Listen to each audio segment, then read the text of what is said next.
मनुष्य गंगा में स्नान करके अपने पापों को धोते हैं, लेकिन वे पाप जाते कहाँ हैं।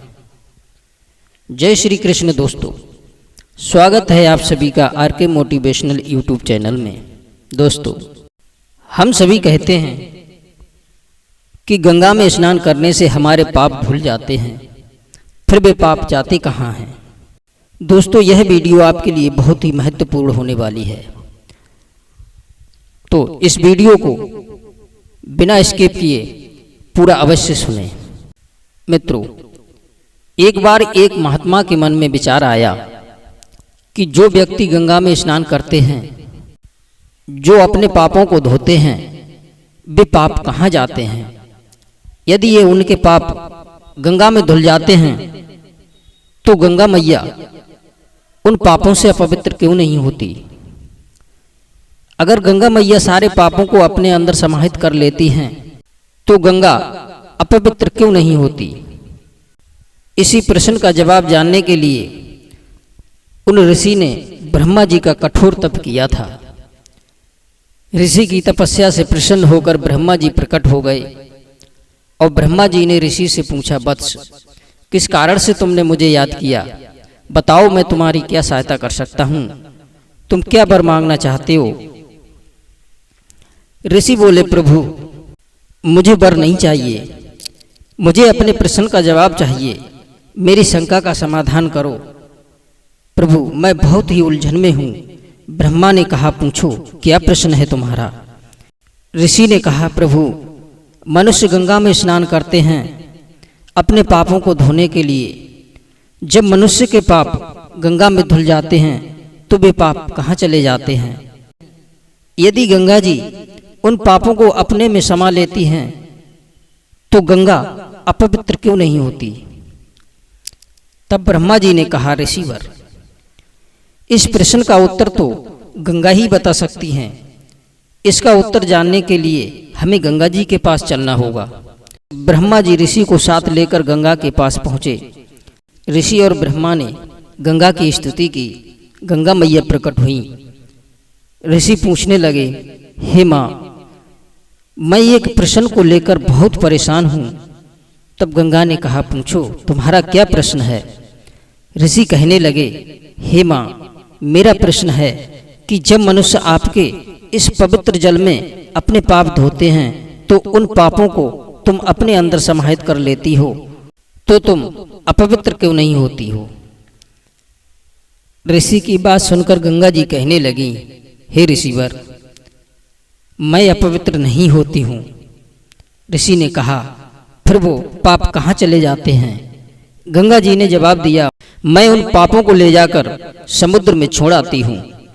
अब इन पापों का समुद्र क्या करता है, ये तो समुद्र से ही पूछना पड़ेगा।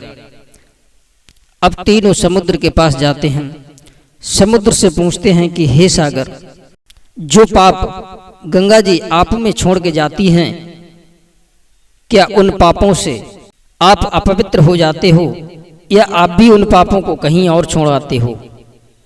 ऋषि की बात सुनकर समुद्र ने भी जवाब दिया, जो पाप गंगा जी मुझ में छोड़कर जाती हैं, मैं उनसे अपवित्र नहीं होता हूँ। मैं भी उन पापों को भाप बनाकर बादलों में सम्मिलित कर देता हूँ। भला मैं उन पापों से अपवित्र कैसे हो सकता हूँ। तो बादल अपवित्र हुए, ये तो बादल से ही पूछना पड़ेगा। अब सभी बादल के पास जाते हैं। तब ऋषि बादल से पूछते हैं कि हे बादल, जिन पापों को समुद्र भाप बनाकर तुम में सम्मिलित कर देता है, तो उन पापों से तुम भी अपवित्र हो जाते हो क्या। ऋषि की बात सुनकर बादल कहने लगे कि मैं उन पापों से अपवित्र नहीं होता हूँ, तो फिर वो पाप कहाँ जाते हैं। बादलों ने कहा कि मैं उन पापों को पुनः पानी बनाकर पृथ्वी पर भेज देता हूँ, तो भला मैं कैसे अपवित्र हो सकता हूँ। तो फिर पृथ्वी अपवित्र होगी, ये तो पृथ्वी से ही पूछना पड़ेगा। फिर सभी पृथ्वी के पास जाते हैं और पृथ्वी से पूछते हैं कि हे पृथ्वी, बादल जिन पापों को पानी बनाकर आपके ऊपर बरसाते हैं, तो आप अपवित्र क्यों नहीं कहलाती। पृथ्वी ने कहा, मुनिवर, बादल जिस पानी को मेरे ऊपर बरसाते हैं उस जल से अन्न उपजता है और वह अन्न मनुष्यों के पेट में चला जाता है जिन्होंने ये पाप कमाए थे। दोस्तों, जिस मानसिक अवस्था में अन्न खाया जाता है वैसी ही उसी के अनुसार मनुष्य की मानसिकता बनती है। जैसा खाओगे अन्न वैसा बनेगा मन। दोस्तों, और दूसरा कारण ये है, एक बार माता पार्वती ने गंगा जी से पूछा कि बहन, जो पापी मनुष्य आपके जल में स्नान करते हैं तो उनके पाप धुल जाते हैं, आप उन पापों का क्या करती हो? गंगा जी ने कहा, बहन, जब सावन भादों में बाढ़ आती है तो वह जल नदी, पोखर, तालाबों में जाकर भर जाता है। तब मैं उस जल में उस पाप की मछलियां बना देती हूँ। जो पापी मनुष्य उन मछलियों को पकड़ पकड़ कर खाते रहते हैं और उन्हीं के पाप उन्हीं पर पुनः चले जाते हैं। और तीसरा कारण एक और है। तीसरा कारण ये है, जब भागीरथ ने गंगा जी को पृथ्वी पर लाने के लिए ब्रह्मा की तपस्या की, ब्रह्मा जी ने प्रकट होकर कहा कि गंगा के वेग को रोकने के लिए तुम्हें शंकर जी की तपस्या करनी होगी।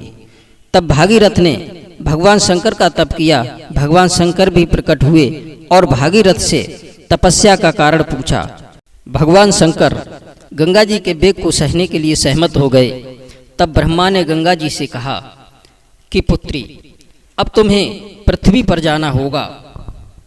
तब गंगा मैया चिंतित होने लगी, विष्णु के पास जाकर कहने लगी, हे प्रभु, यदि मैं पृथ्वी पर गई तो पापी मनुष्य मुझ में स्नान करके और अपने पापों से मुझे दूषित कर देंगे।